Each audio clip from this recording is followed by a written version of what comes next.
Сегодня мы поговорим о мясном бизнесе. Знакомьтесь, Артем, владелец сети магазинов фермерского мяса «Томагавк».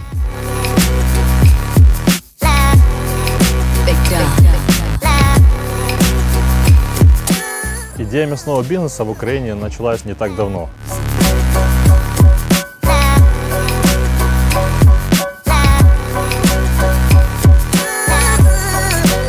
Наливаем вино бесплатно, например.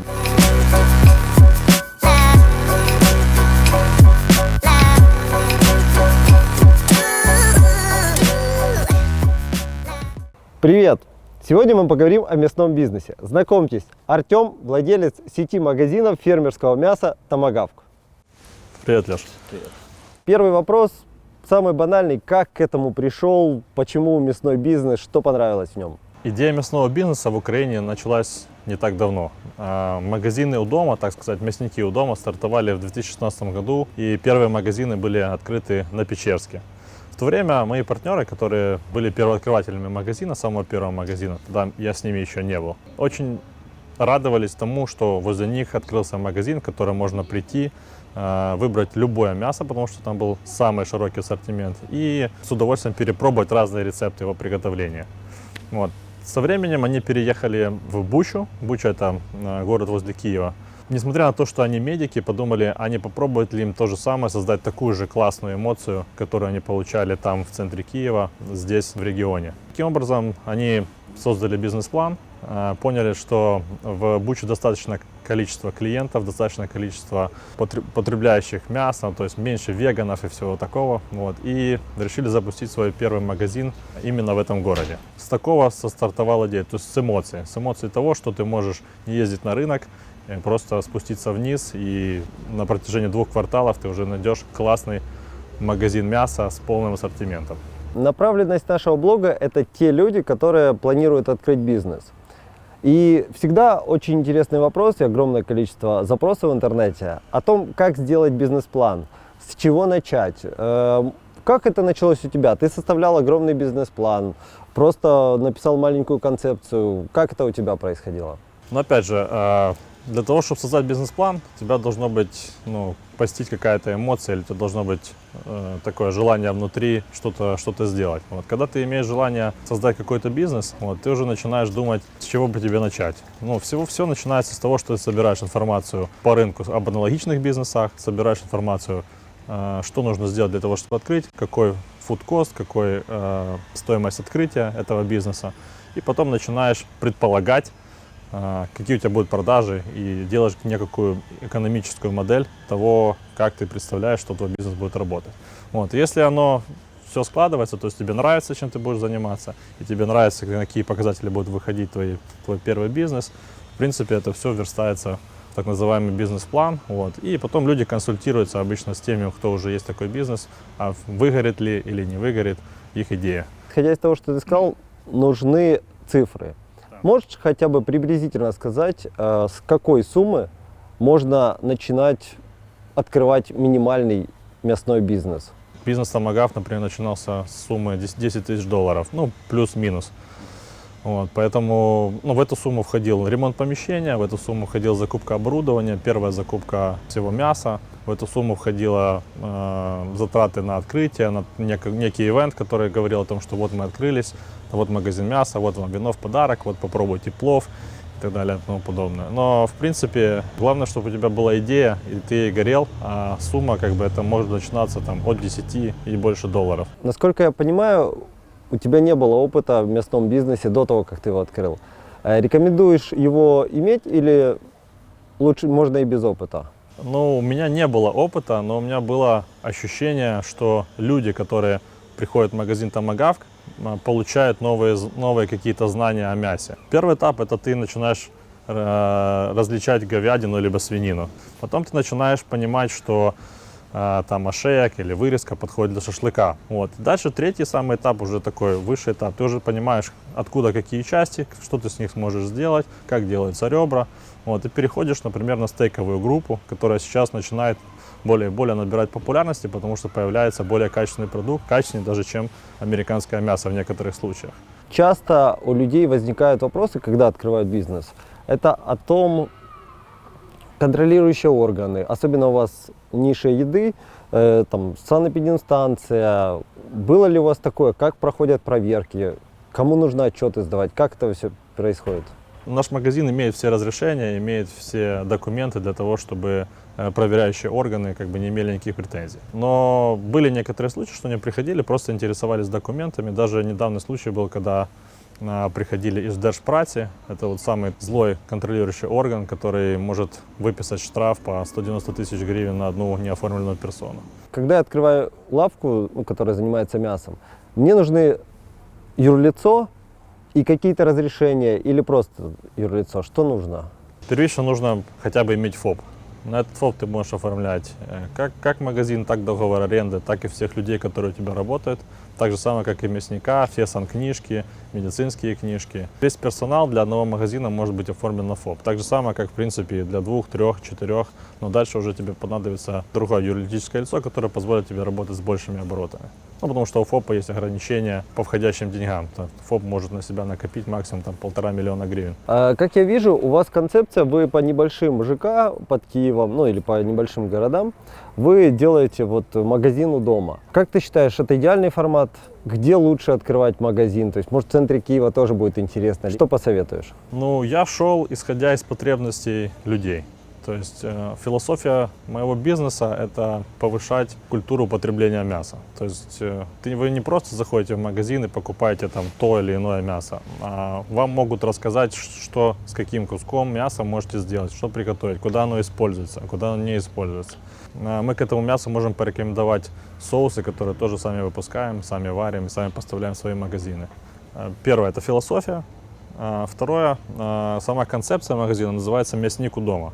Сейчас вы это не увидите, но раньше в наших магазинах вы заходите и прямо при вас в магазине разделывает тушу мясник. Ты можешь вот попросить какую-то часть тебе вырезать, подождать 10 минут, и тебе свежайшую часть просто завернут и передадут. И ты пришел, там, положил на сковородку, и она начинает шкварчать. С масштабированием бизнеса ты приходишь к тому, что ты не можешь создать учет этого всего бизнеса, то есть входное сырье, выходное сырье. Вот, и поэтому мы пришли к тому, что мы открыли отдельный цех, в котором это все мясо обваливается, формируются заказы на разные магазины и с утра прям разводится. Но также мы концепцию оставили, что мясо приходит свежее, прямо с холодильника, прямо, грубо говоря, с машины разделывается, разводится по магазинам. Раз уж коснулись вопроса сотрудников, для большинства бизнесов в нашей стране сотрудники – это боль. Как на рынке мяса? Мясников много хороших, легко находить? Ну, я бы сказал так, мясника найти легче, чем продавца. А у нас магазин не предусматривает большой поток, у нас предусматривает качественное сервисное обслуживание людей, которые живут вокруг него. Вот, и поэтому продавец время от времени имеет такое время поунывать или порадоваться чему-то. Вот. И иногда он начинает задумываться, что ему мало платят, мы ему поднимаем зарплату, он задумывается все равно, что ему мало платят. Вот, они уходят, приходят. С мясниками у меня никогда не было проблем.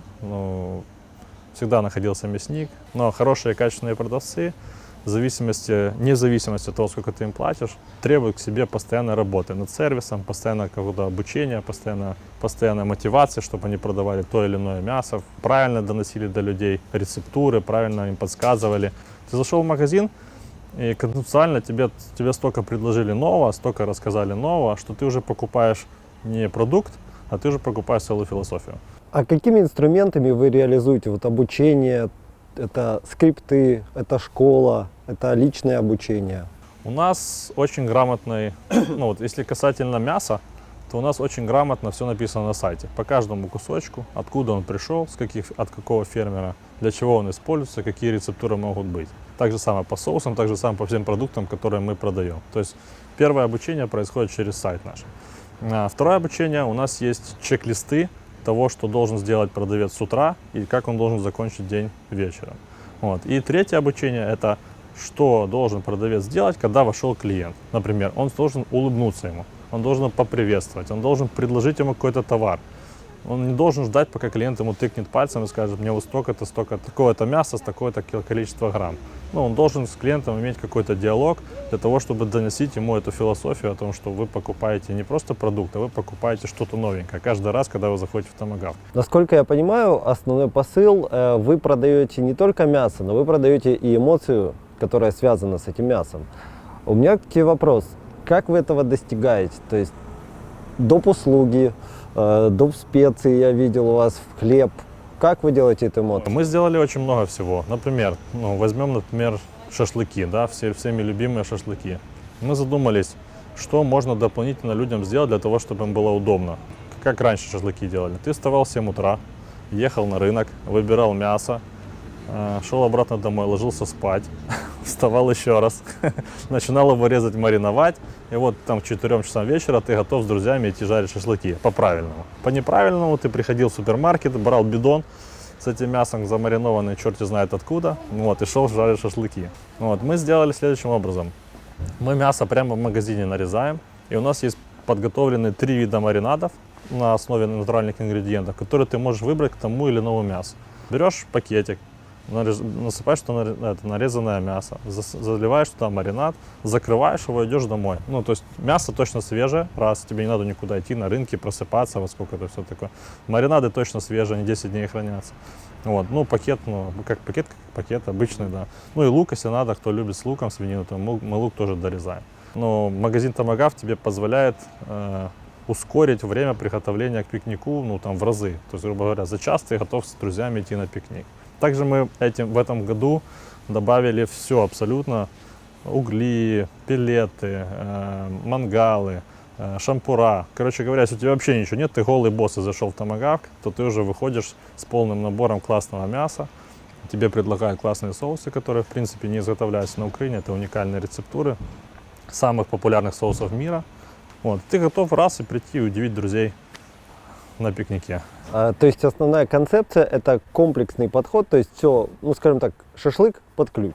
Мы пропагандируем больше стейки. Шашлык — это то, что привыкли люди. Что у нас хорошая украинская говядина, иногда даже очень-очень большие бычки попадаются, там 300-320 килограмм. Получается один стейк, к примеру, с таким же названием томагавк, может весить там кило 200. Всех, кто попробовал эти стейки хоть один раз, они больше не возвращаются к шашлыкам.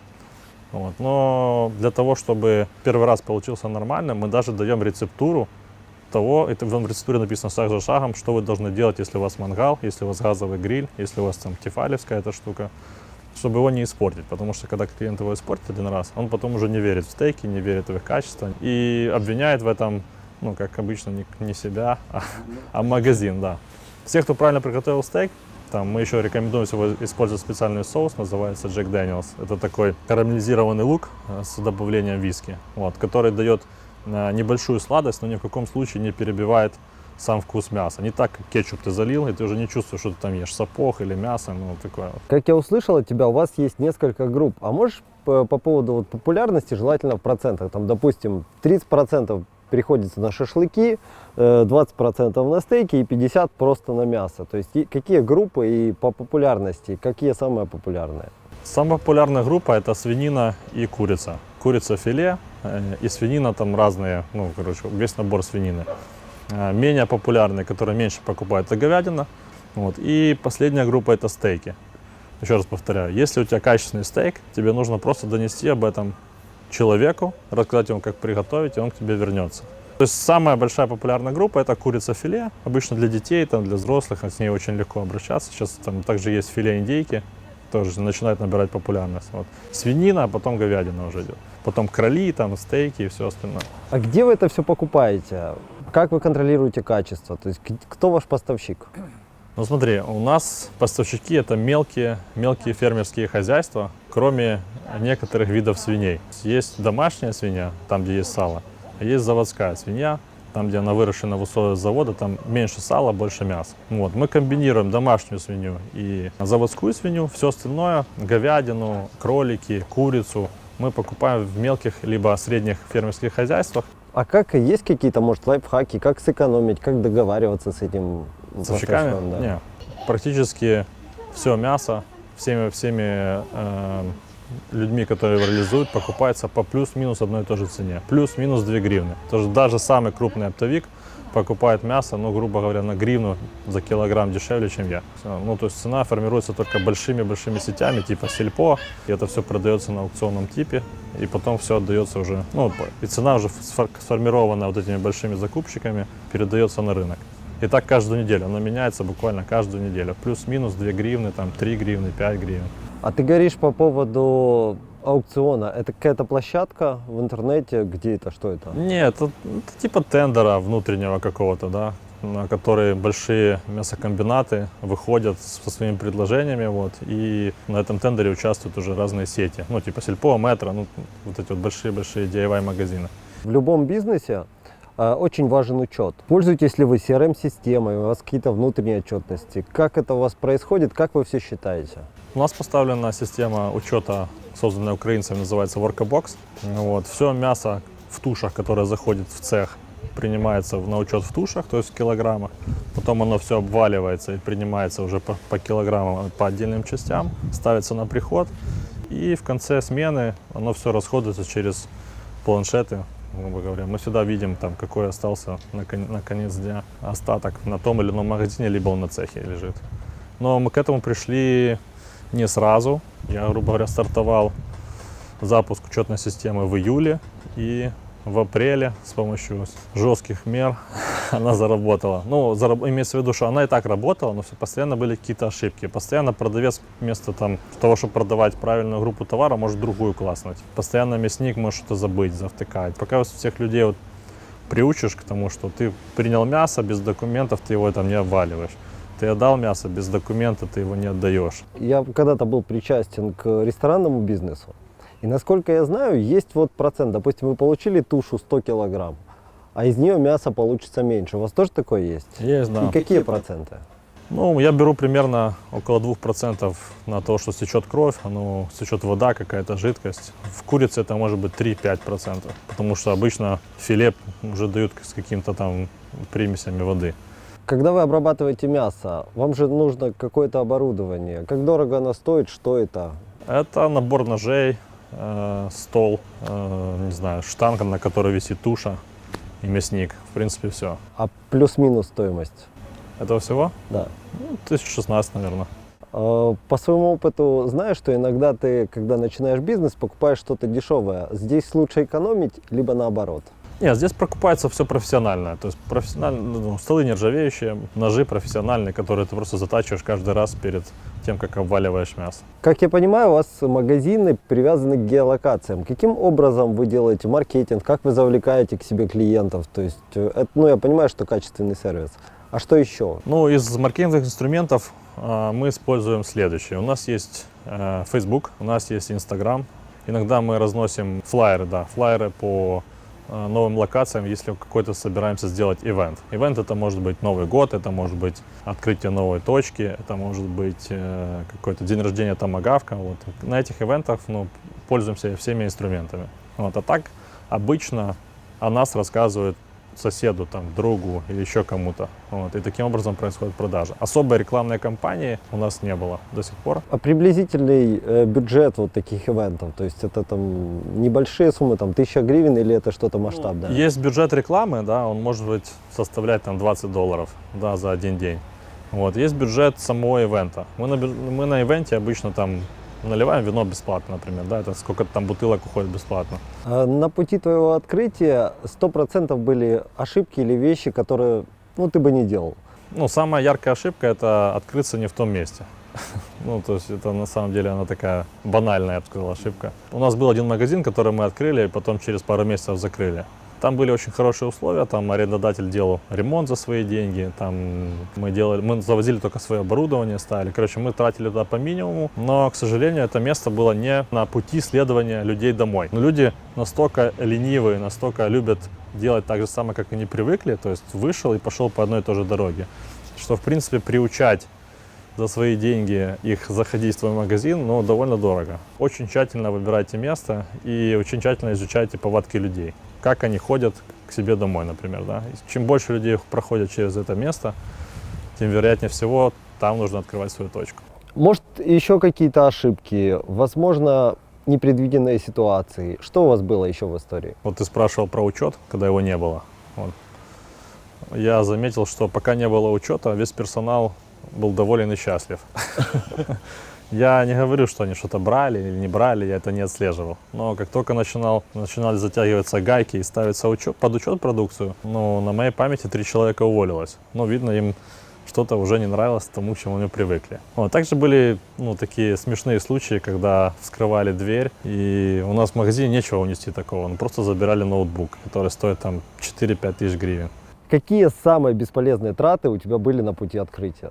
Но если есть возможность не тратить на ремонт помещения, то я бы точно на него не тратил, потому что разные ситуации бывают, может быть помещение подойти, не подойти, но ты уже вложился в ремонт, который ты с собой не заберешь. Если вы не просчитали какую-то модель и не уверены, что эта модель сработает, то не закупайте под эту модель оборудование, не нанимайте людей, все такое. Сначала все должно сойтись на бумажке.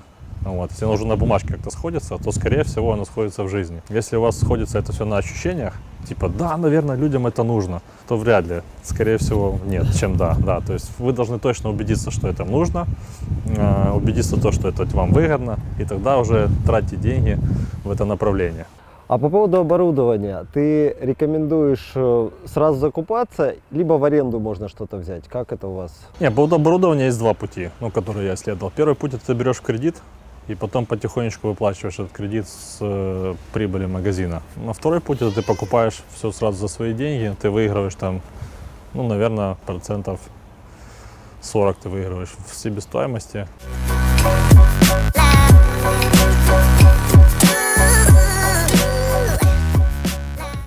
По поводу интерьера. Я смотрю, здесь есть витрина, прикассовая зона.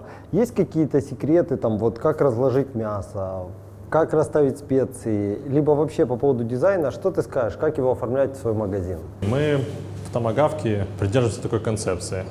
Она не очень хороша для франшизы, потому что во франшизе каждый магазин должен выглядеть плюс-минус одинаково, но как для бизнеса, который ты делаешь для себя, она очень классная. Каждый последующий магазин должен быть выполнен в другом дизайне, должен выливаться в ту территорию, в которой он стоит, и должен быть лучше предыдущего. И когда ты их добавляешь в новый магазин, они, конечно же, все эти фишки используют на те магазины, которые уже построены. То есть первый магазин, который находится в Буче, он такой, old school магазин, там все очень сделано дешево, но с хорошим профессиональным оборудованием, с витриной в том числе. Второй магазин, который мы открыли, это здесь. Сделан был и фасад, и внутренняя какая-то концепция под стиль такой деревенский, Третий магазин, он просто был выполнен в концепции магазин, в котором ты видишь всю работу в цеху. То есть ты заходишь в магазин, там стоит большое окно, и ты видишь, как происходит обвалка мяса, либо репка пельмени, либо то, что мы там предполагали делать. Когда, например, гостей водишь по своим магазинам, они всегда удивляются, что каждый следующий магазин круче, лучше, больше другого. Что касательно витрины, ты спросил. По витрине мы брали профессиональную витрину, которая изготавливается в Украине. Проблема по этой витрине следующая. Она никогда не влазит в стандартные двери, поэтому всегда приходится вышибать двери, заносить в витрину, переставлять их на более широкие. Также мы используем здесь специальную лампу, которая правильно подсвечивает мясо. Ты видишь его натуральный цвет. Более качественно выглядит, нежели поставить обычную. Все мы, люди бизнеса, ищем себе партнеров, контакты. Как может бизнесмен, который начинает, либо уже работает, с тобой сотрудничать? Франшиза, закупка чего-то? На сегодняшний день я создал все для того, чтобы могли дальше расширяться. Удобнее всего идти путем франшизы. То есть, грубо говоря, у меня есть цех, который может обеспечивать до 15 магазинов целым мясом. Это будут централизованные поставки. Партнеры, которые захочут иметь точно такой же магазин, как здесь, либо в другом каком-то либо дизайне, мы сможем обеспечивать беспрерывные поставки мяса, можем даже обеспечивать их 2 раза в день на первых порах. Вся основная база, то есть учет, поставщики, цех производства колбас, полуфабрикатов, стейков, все это уже есть. Поэтому я считаю, что если есть желающие открыть мясной магазин у дома, мы к этому готовы и готовы расширяться по пути франчайзинга. Друзья, возьмите себе на заметку, если вас интересует магазин у дома, обязательно в комментариях обращайтесь к Артему и узнаете, по крайней мере, все интересующие вас вопросы. Возможно, вы станете в будущем партнеры. Традиционно в конце выпуска наш герой дарит подарок. Артем, что это будет? Это будет самый сочный и вкусный стейк томагавк за самый интересный комментарий. Ну что ж, друзья, подписывайтесь, ставьте лайки и обязательно пишите комментарии, потому что стейк очень вкусный, я проверял.